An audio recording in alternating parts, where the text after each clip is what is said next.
Your brain has a blind spot shaped exactly like your own competence. It's the invisible force that convinces you you're ready for the promotion, that your new business idea is flawless, that you see the world with perfect clarity. You feel this as a warm certainty in your gut, a calm conviction that you've got this. By the end of our journey together, you'll have a map to the precise location of your own biggest blind spot and the tools to start correcting the view. On an April afternoon in 1995, a middle-aged man named MacArthur Wheeler walked into two Pittsburgh banks and robbed them at gunpoint. He made no attempt to disguise his face.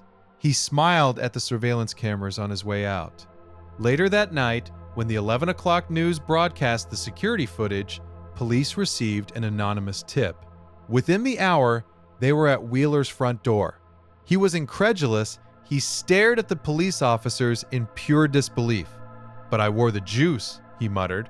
He had covered his face in lemon juice. In his mind, the logic was sound. Since lemon juice is used as a form of invisible ink, he believed that smearing it on his skin would render his face invisible to cameras. He had even tested the theory. He'd squeezed lemon juice into his hand, pointed a Polaroid camera at his face, and snapped a picture. The viewfinder was blank, likely because his hand was in the way or the film was faulty. To him, this was confirmation. This was data. In his world, the plan was brilliant. He was so certain of his own genius that when the police showed him the surveillance tapes, his confusion turned to shock. He genuinely could not comprehend how he had been so wrong. Wheeler's story became a curious footnote, a joke about a dumb criminal. But two social psychologists at Cornell University, David Dunning and Dunning-Kruger, saw something much deeper. They saw a universal human tragedy. They saw a fundamental bug in our cognitive wiring. How could a person be so spectacularly unaware of their own incompetence? That question launched a line of research that uncovered a cognitive glitch affecting every single one of us. It explains why the loudest person in the meeting is often the least informed and why the wisest are often the most quiet. What if the same mechanism that made MacArthur Wheeler rub lemon juice on his face is operating in your life right now in smaller, more subtle ways? The researchers uncovered a double curse. The skills required to be good at something are the very same skills required to recognize competence in that area, both in yourself and in others. Think about it. The person who sings horribly off-key often lacks the musical ear to even hear that they're off-key. Their inability to perform is tied directly to their inability to evaluate. The novice chess player making obvious blunders lacks the strategic vision to see why they are blunders. You need knowledge to perform a task. You need that same knowledge to judge the performance. This creates a paradox. For those at the bottom of the skill ladder in any domain, they suffer this double affliction. They make mistake after mistake, and their lack of skill robs them of the ability to even recognize they're making mistakes. Their incompetence masks itself. It feels like expertise. This is the peak of what the researchers called unskilled and unaware. It's a dangerous place to be.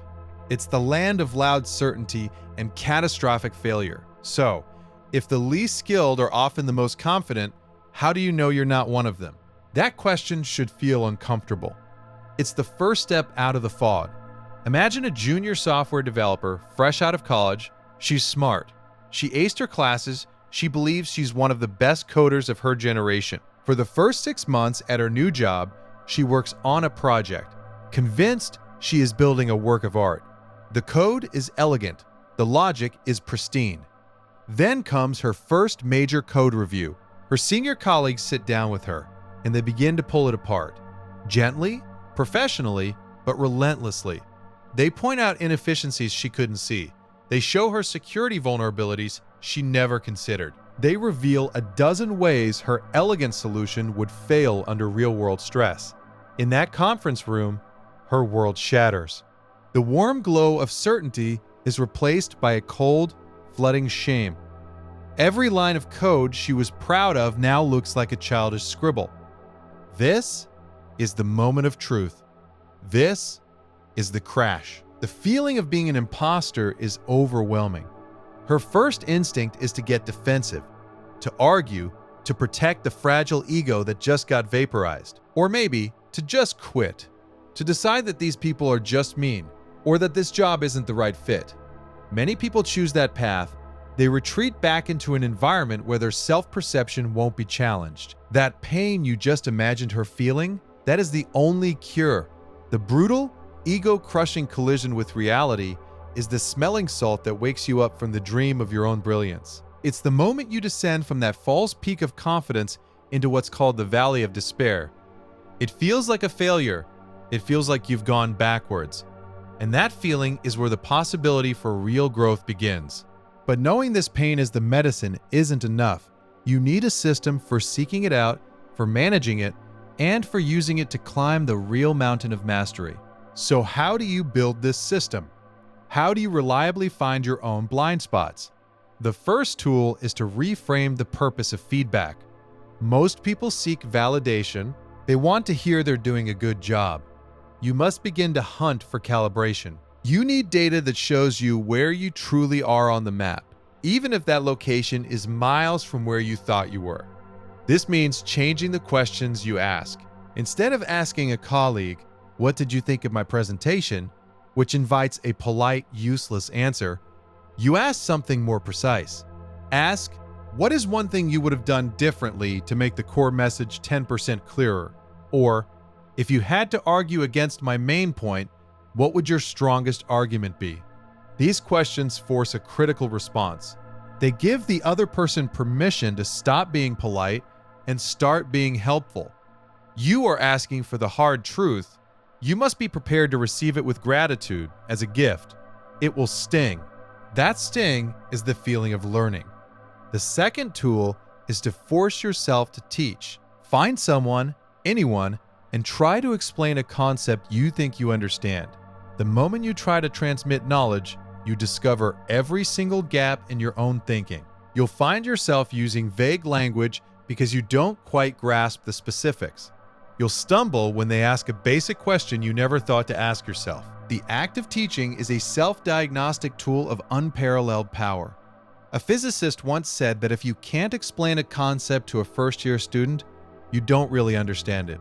This forces you to move from a fuzzy, intuitive grasp to a structured, solid understanding. Next, you need to start keeping a decision journal. This is brutally simple and profoundly effective. Every time you make an important decision or a prediction, write it down.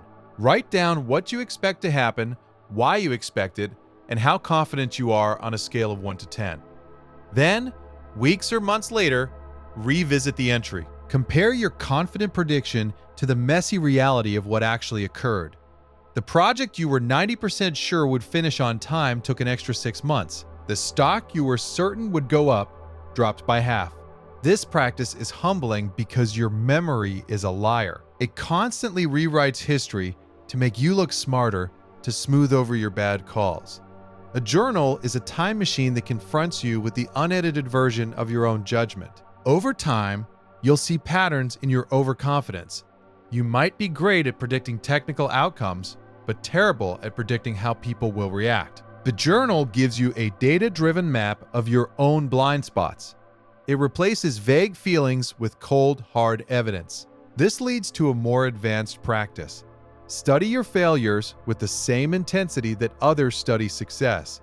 After a project fails, the natural human tendency is to bury it, to move on, to forget the pain.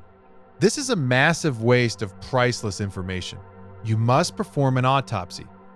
What were the assumptions that turned out to be wrong? Where was the critical piece of information that was missed? Map out the entire chain of events. Your own failures are the most information-rich datasets you will ever have access to. They are custom-built lessons designed specifically for you. Each of these tools, seeking calibrating feedback, teaching to learn, journaling your decisions, and analyzing your failures, serves one purpose. They are designed to drag you out of the comfortable fog of self-assessment and into the clear, sometimes harsh, light of objective reality. They are instruments for generating productive pain, the pain of being wrong. But what happens when you keep doing this? What lies on the other side of that valley of despair? As you start to gather real data about your abilities, your confidence rightly plummets. You realize how little you know. This is progress.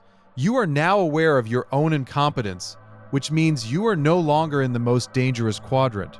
You are now simply a beginner. From here, every piece of feedback, every mistake analyzed, every correct prediction builds a new kind of confidence. A quiet, resilient confidence rooted in evidence, not ego. This is the long, slow climb up what's called the slope of enlightenment. Along this slope, something fascinating happens to your perception of experts. You begin to notice that the true masters in any field speak with a different kind of grammar.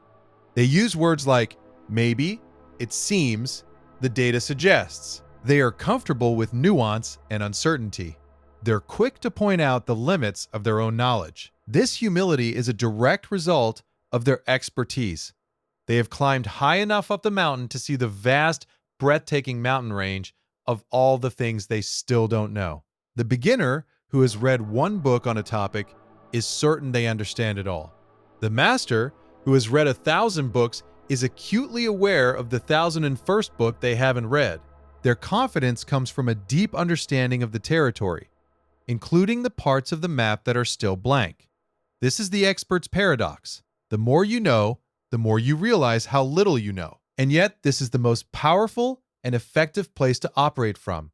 It keeps you curious, it keeps you learning, it protects you from the catastrophic certainty that plagued MacArthur Wheeler. So the goal is to become better at being wrong? How is that a path forward? The ultimate shift in perspective is this. Your goal is to get less wrong over time. It's a process of subtraction, of carving away ignorance, of slowly replacing a low-resolution map of the world with a slightly higher resolution one. True, lasting confidence is the belief in your ability to learn. It is the trust in your system for finding your own errors, the faith in your resilience to get back up after your ego takes a hit. This journey demands a profound act of courage, the courage to look foolish, the courage to be a beginner, again and again, the courage to celebrate being proven wrong because it means you just became a little less ignorant.